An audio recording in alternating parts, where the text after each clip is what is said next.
இப்போ நம்ம அடுத்து நம்ம பார்க்க போகிறது அஜாக்ஸை எப்படி செக்யூராக நம்ம டேட்டா ட்ரான்ஸ்ஃபர் பண்ணுறதுங்கிறது பார்க்க போகிறோம். அதுக்கு முன்னாடி இந்த கோடெல்லாம் வந்து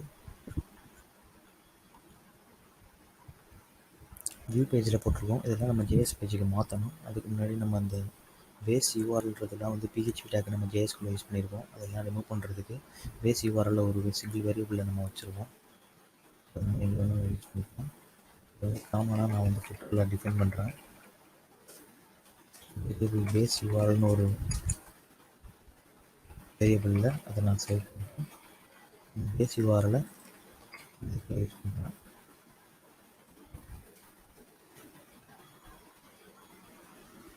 எல்லா அஜாக்ஸ்லேயுமே நான் அதே மாதிரி நான் அதை சேஞ்ச் பண்ணுறேன்.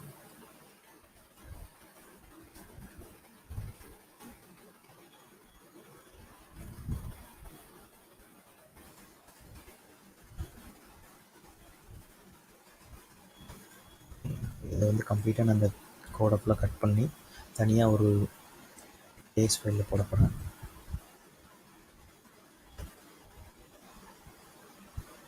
அசட்ஸில் ஜேஎஸ்குள்ளே கேட்டகரி டாட் ஜேஎஸ்ன்னு ஒரு ஃபைல் ஒன்று க்ரியேட் பண்ணுறேன்.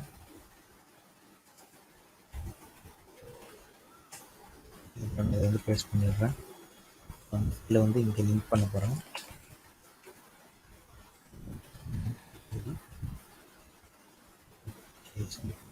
அந்த இதில் போய் நான் வந்து இன்ஸ்பெக்ட் பண்ணி இந்த ஜேஎஸ் நம்ம இன்க்ளூட் பண்ணது வந்து அங்கே லிங்க் இருக்கான்றதை பார்க்கணும். ஸோ நான் சோர்ஸஸில் போய் பேஜை ரீலோட் பண்ணுறேன். ரீலோட் பண்ணும்போது அசட்ஸில் ஜேஎஸில் அந்த கேட்டகரி டாட் ஜேஎஸ்ன்ற கோட் எனக்கு வந்திருக்கு. ஓகே, இப்போ நான் வந்து ட்ராப் டவுன் கரெக்டாக இருக்காதான்னு செக் பண்ணி பார்க்குறேன். அதுவும் கரெக்டாக ஒர்க் ஆகுது. ஸோ நம்ம கோடில் எந்த ப்ராப்ளமும் இல்லை. ஸோ கோடெலாம் நம்ம இப்போ வந்து தனியாக போட்டாச்சு. இப்போ வந்து கோட் பார்க்குறதுக்கு நீட்டாக இருக்குது. இதை இப்போ எப்படி செக்யூர் பண்ணுறதுங்கிறத பார்ப்போம். செக்யூர் பண்ணுற அட்டாக்ஸை செக்யூர் பண்ணுறதுக்கு இன்பில்டாகவே கோஆர்டினேட்டரில் செக்யூரிட்டி லைப்ரரிஸ் இருக்குது. நீங்கள் யூசர் கைட் போய் பார்த்தீங்கன்னா தெரியும். இந்த லைப்ரரிஸில் செக்யூரிட்டி கிளாஸ்க்குள்ளே போனீங்கன்னா சிஎஸ்ஆர்எஃப் அப்படின்னு ஒரு டாபிக் இருக்கும். Cross site request forgery. இது எதுக்காகனா இந்த டோக்கன் நம்ம ஒவ்வொரு தடவை அஜாக்ஸ் பாஸ் பண்ணும்போது இந்த டோக்கன் நேமும் அதுக்கு ரிலேட்டடான அந்த ஹேஷ்கியும் அனுப்புனா தான் இந்த அஜாக்ஸ் வந்து பாஸ் ஆகும். இது எப்படி ஒர்க் அவுட் ஆகுதுங்கிறத நம்ம இப்போது ப்ராக்டிக்கலாக பார்ப்போம். இது எனேபிள் பண்ணணும்னா நம்ம சிஎஸ்ஆர்எஃப் ப்ரொடெக்ஷனை வந்து ஃபஸ்ட்டு நம்ம ட்ரூ பண்ணணும். பிஹெச்பி ஃபைல் போகிறேன். பிஹெச்பி போயிட்டு சிஎஸ்ஆர்எஃப்னு நம்ம சர்ச் பண்ணி பார்ப்போம். config.phpயில் சிஎஸ்ஆர்எஃப் ப்ரொடெக்ஷன்ற கான்ஃபிக் பார்த்தீங்கன்னா டிஃபால்ட்டாக ஃபால்ஸ்ன்னு இருக்கும். அதை வந்து நான் ட்ரூ பண்ணிக்கிறேன். ஸோ இதில் ட்ரூ நீங்கள் கொடுத்ததுக்கப்புறம் இதோட நேம் வந்து இதில் என்ன கொடுத்துருக்கோமோ அதை தான் அதை எடுத்துக்கிறோம். சிஎஸ்ஆர்எஃப் டோக்கன் நேம்னு. இது என்னென்னு பார்த்தீங்கன்னா நம்ம இப்போது ஏதாவது வேல்யூஸ் ஒரு ஃபார்ம்லேருந்து கண்ட்ரோலருக்கு நம்ம போஸ்ட் பண்ணும்போது இந்த நேமில் ஏதாவது ஒரு வேல்யூ வந்து அது ரேண்டமாக ஜென்ரேட் பண்ணுறது செக்யூரிட்டி லைப்ரரியில் உள்ளேருந்து ஜென்ரேட் ஆகிற ஒரு வேல்யூ வந்து இந்த சிஎஸ்ஆர்எஃப் டோக்கன் நேமில் நம்ம அனுப்பணும். அது வந்து எப்படி பண்ணுறதுன்றதை பார்ப்போம். இதில் வந்து பார்த்தீங்கன்னா இங்கே கேட்டகரி டாட் ஜேஎஸில் நம்ம கெட் மெத்தட் போட்டு ஒரு அஜாக்ஸ் கால் பண்ணியிருக்கோம். இதில் வந்து சிஎஸ்ஆர்எஃப் டோக்கன் எனேபிள் பண்ணுறதுனால எந்த ஒரு ப்ராப்ளமும் வராது. ஏன்னா இது வந்து கெட் மெத்தட் போட்டிருக்கிறோம். இது எப்படி ஒர்க் ஆகுங்கிறத இங்கே செக் பண்ணி பார்ப்போம். இங்கே வந்து நான் பேஜை ரீலோட் பண்ணும்போது எனக்கு வந்து 200 தான் காட்டுது. ஏன்னா இது கெட் மெத்தடில் போட்டிருக்கிறேன். இங்கே ஹெட்டர்ஸில் போய் செக் பண்ணி பார்த்தீங்கன்னா ரிக்வெஸ்ட் மெத்தட் வந்து கெட் மெத்தட். ஸோ 200 வருது. இதை வந்து நான் இப்போ போஸ்ட் மெத்தடாக மாற்றும் போது உங்களுக்கு வந்து இது ஒர்க் ஆகாது. ஏன்னா நான் சிஎஸ்ஆர்எஃப் ப்ரொடக்ஷன் பண்ணியிருக்கேன். இதை நான் ரீலோட் பண்ணி செக் பண்ணி பார்க்கும்போது எனக்கு வந்து 403 ஃபார்பிடன் எரர் அடிக்குது. மெத்தட் வந்து போஸ்ட் மெத்தடாக இருக்குது.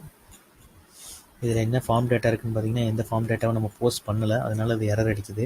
நம்ம வந்து இந்த ஃபார்ம் டேட்டாவில் வந்து நம்ம சிஎஸ்ஆர்எஃப் டோக்கனும் அதோட ஹேஷ் கீயும் நம்ம அனுப்பணும். ஸோ நான் அந்த ஃபுட்டரில் வந்து காமனாக வந்து டிஃபைன் பண்ணுறேன்.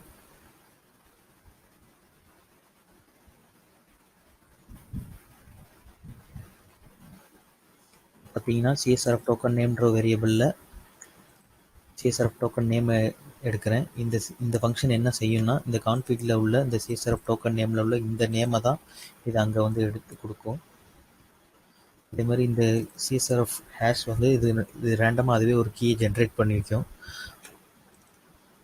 அது வந்து இந்த வேரியபிளில் நான் ஸ்டோர் பண்ணுறேன். ஓகே, இதை வந்து நான் இப்போ இந்த ஃபார்ம் டேட்டா நான் பாஸ் பண்ணணும்.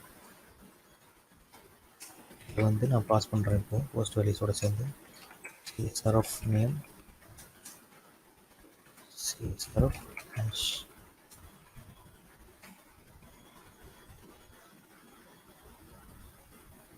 CSR token name okay CSR of token name CSR of hash. இப்போ வந்து இந்த பேஜை நான் ரீலோட் பண்ணி பார்க்குறேன்.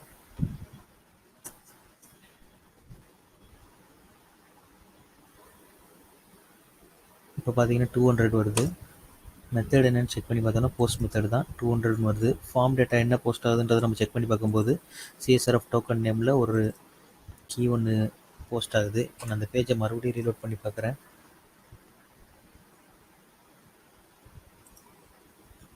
ஸ்க்ரோல் பண்ணி பார்க்கும்போது ரேண்டமாக ஒரு கீ வந்து ஜென்ரேட் ஆகிறது இங்கே தெரியுது. இந்த கீ வந்து உங்களுக்கு ஏன் ரேண்டமாக ஜென்ரேட் ஆகுதுன்னா, இங்கே நீங்கள் கான்ஃபிகில் வந்து சிஎஸ்ஆர் ஆஃப் ரீஜென்ரேட் வந்து ட்ரூ கொடுத்துருக்கோம். அதனால் அது வந்து ரேண்டமாக ஜென்ரேட் ஆகுது. இது இப்போ ஃபால்ஸில் இருந்துச்சுன்னா அந்த கீ வந்து ரேண்டமாக ஜென்ரேட் ஆகாது. நீங்கள் ஒவ்வொரு தடவை ரீலோட் பண்ணும்போதும் ஒரே ஒரு கீ தான் அதில் இருக்கும். வேணால் ரீலோட் பண்ணி இப்போ செக் பண்ணி பார்ப்போம். இப்போ பார்த்தீங்கன்னா BD 6562 ஏதோ ஒரு கீ வந்து ஜென்ரேட் ஆகிருக்கு. இந்த பேஜை நான் ரீலோட் பண்ணுறேன். ஸோ ரீலோட் பண்ணி செக் பண்ணும்போது அதே கீ தான் இருக்கணும்.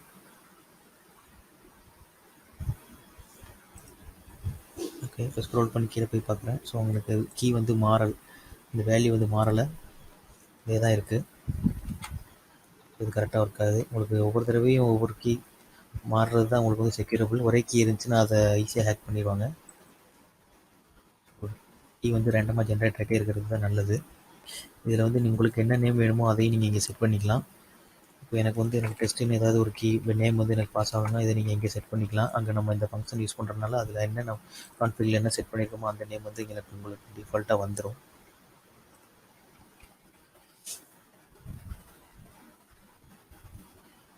இது அஜாக்ஸ்ன்றனால நம்ம இந்த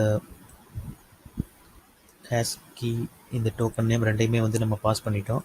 இதுவே வந்து நீங்கள் ஃபார்மில் வந்து இப்போ எல்லாமே போஸ்ட் ஆகும்போது உங்களுக்கு அந்த இது பாஸ் பண்ணி ஆகணும். இப்போ லாகின் ஃபார்ம்லேயே எடுத்துக்கிட்டிங்கன்னா உங்களுக்கு வந்து நீங்கள் இதில் வந்து நார்மல் ஃபார்ம் டேக் யூஸ் பண்ணும்போது உங்களுக்கு அந்த சிஎஸ்ஆர்எஃப் டோக்கன் வந்து ஜென்ரேட் ஆகாது.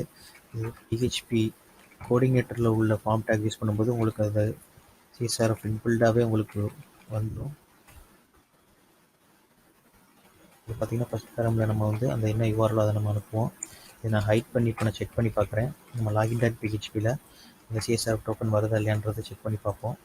ஸோ லாக் அவுட் கிளிக் பண்ணுறேன்.